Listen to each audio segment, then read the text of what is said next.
Assalamualaikum Boboto, salam dunia. Saya doakan di hari ini teman-teman semua selalu dikasih kesehatan dan keselamatan dalam menjalani segala aktivitasnya. Amin.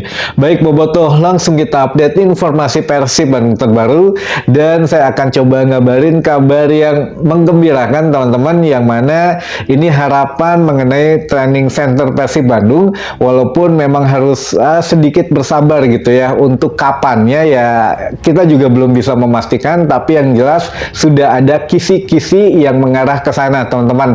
Mengenai apa? Nah, ini kabar yang baru kita terima atau yang baru kami terima adalah Persib Bandung beberapa minggu yang lalu, kurang lebih 2 minggu yang lalu kan kita tahu ya, bos Persib Pak Glenn Sugita ketemu dengan beberapa owner klub liga lainnya yang terutama di luar Indonesia gitu ya. Ada dari bos JDT, lalu dari bos Valencia dan lain sebagainya.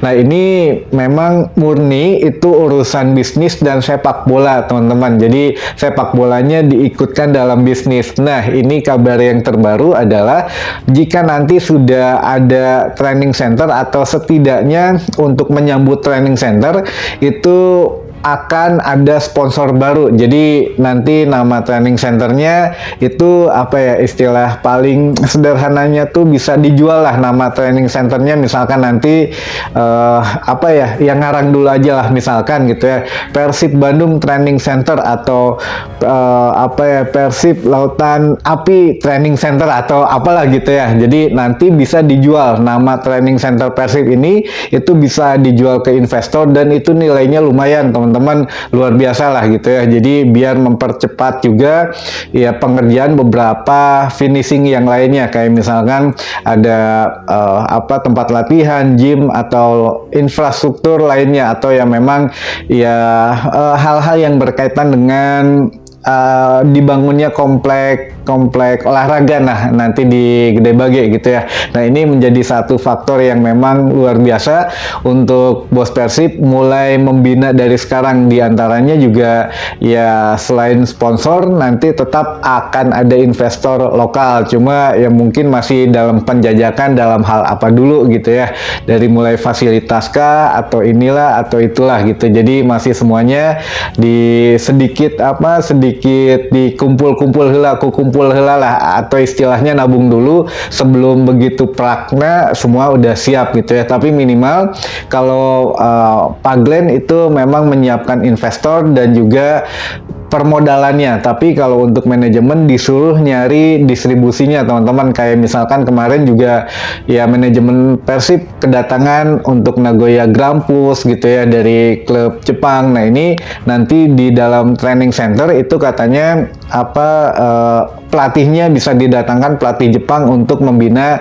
talenta muda dari Akademi Persib, lalu juga nanti ya akan ada pertukaran beberapa pemain dan lain sebagainya lah. Jadi ini memang mempermudah ke depannya, makanya manajemen Persib bilang ya ke depannya akan mudah-mudahan akan ada kerjasama yang baik gitu ya, karena ini semua dipersiapkan ketika Persib Bandung nantinya akan ya menuju ke situ gitu ya, membangun training center, mempersiapkan segala sesuatunya, apa saja sih yang ada di training center itu, layanannya, fasilitas, lalu juga nama training centernya, lalu dari yang digunakan nantinya fasilitasnya apa saja, itu semuanya lah nanti akan diperbaharui, teman-teman.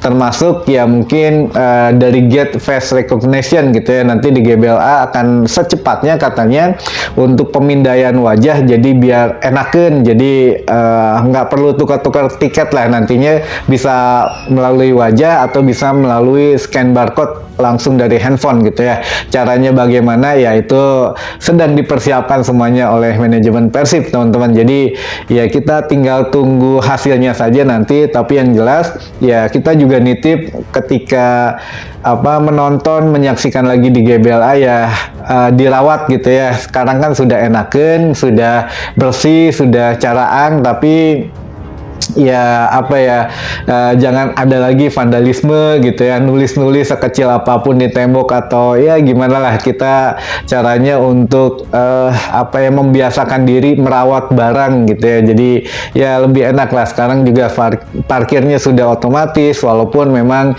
ya beberapa ada alternatif lah. Kalau yang masih mau bayar manual ya di komplek gitu ya, tidak di lingkungan GBLA, jadi di kompleks sekitar GBLA, juga di perumahan itu kan juga aman teman-teman, ada CCTV, ada security-nya, lalu dicek STNK juga gitu. Jadi ya insya Allah lah banyak pilihan, semakin enak gitu ya untuk nonton Persib kedepannya di GBLA. Walaupun ya, apa, aksesnya kadang kalau yang dari apa, Sapan gitu ya, itu kalau hujan besar banjir di depan di sub situ, atau dari apa, dari Soekarno-Hatta aksesnya memang kecil jalannya, jadi macet, suka mandek di perempatan apa, rel kereta di depan Aljabar gitu ya. Jadi ya mudah-mudahan kedepannya lebih ada solusi lagi teman-teman. Nah ini juga untuk yang selanjutnya mengenai update menghadapi POT FC teman-teman, kabar baiknya adalah ya beberapa pemain memang sudah tidak sabar menyambut ACL 2 menghadapi POT FC, yang mana Wahaji Umuh sendiri sudah menjanjikan akan memberikan bonus untuk penampilan dari Persib Bandung. Jadi misalkan menang gitu menghadapi POT FC, ya setidaknya ada bonus kecil-kecilan lah, kayak kemarin menghadapi Lion City Seller gitu ya, minimal 1 kali bertanding setelah selesai apa, liga atau laga gitu ya, sejuta kan lumayan. Itu baru bonus yang kecil-kecilan, belum bonus yang di belakang layarnya. Dan ini juga Wahaji Umuh menjanjikan bonus yang besar itu di putaran kedua. Nah apakah itu? Nah, dengar-dengar teman-teman ya kurang lebih akan ada sesuatu di bursa transfer lah ini gitu ya. Jadi ya di putaran kedua, kalau memang sampai akhir putaran pertama ini bermain bagus, apalagi tidak terkalahkan gitu ya untuk Persib Bandung, ya ini ada sesuatu yang mungkin auto dapat cuan gede lah untuk ya seluruh komponen Persib Bandung, dari tim pelatih, official, skuad Persib Bandung, apalagi pemain gitu ya. Ini lumayan dapat bonusnya bertubi-tubi. Jadi kalau masalah bonus mah jangan ditanya gitu ya. Nah ini juga ada pertanyaan dari teman-teman Bobotoh. Yang pertama ini mengenai pemain, apakah DDS gitu ya, Dado itu sudah siap menghadapi POT FC atau belum?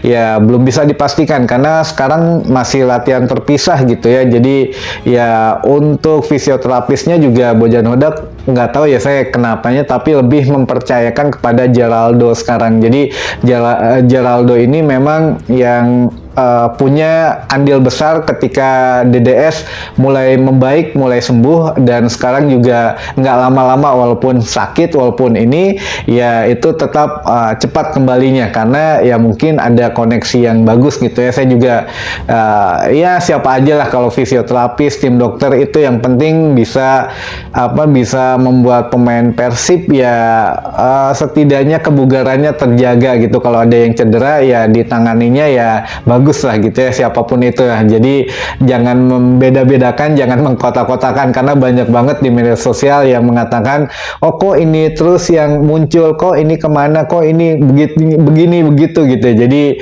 ya sudah, siapapun ya official Persib ya kita terima saja, karena itu untuk kebaikan tim Persib sendiri gitu ya teman-teman.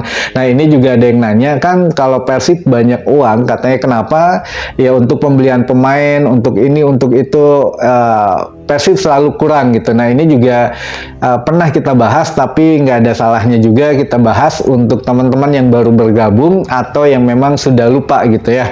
Jadi gini teman-teman, kalau bos Persib ya kita tahu sendiri, Pak Glenn ya uangnya lumayan banyak gitu ya, untuk kekayaannya ya banyak lah gitu untuk uangnya. Lalu juga Pak Wahaji Umuh juga lumayan banyak gitu. Jadi kenapa tidak bisa langsung membantu keuangan Persib Bandung? Nah untuk korporasi atau untuk sebuah perusahaan ini tidak bisa ujuk-ujuk menerima aliran dana langsung dari donatur gitu, karena itu bisa dicurigai sebagai money laundry atau cuci uang atau memang ada dana yang dana tidak lazim lah. Nah, nanti ketika diaudit ini kena teman-teman, walaupun ya dari pemiliknya sendiri atau setidaknya dari apa ya, dari manajemennya sendiri gitu ya. Tidak bisa semudah itu. Jadi harus ada alurnya masing-masing. Makanya ya Pak Glenn kan mempunyai saham di Greenfield, lalu mempunyai saham di Indofood, mempunyai saham di ini, di itu. Jadi